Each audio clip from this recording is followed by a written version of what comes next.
Vull agrair la presència de l'Escola Valenciana, que ha tingut una representació molt jove. Voleu dir alguna cosa? Sí.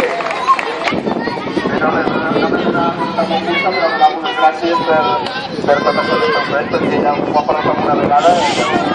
Estem sent una constància i un valor i una història que ens va fer donar ànim i a donar suport, però que és una llibre. I això moltes vegades es planteja que això és una entitat i això pareix que de vegades es pot abandonar, però si l'herrero no abandona, nosaltres tampoc.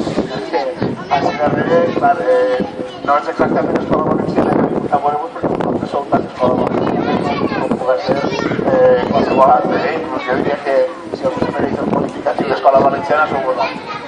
Així és que no, moltes gràcies per esta lliçó de constància, de democràcia, d'estimar la llengua, d'estimar la ciutat i d'estimar la llibertat,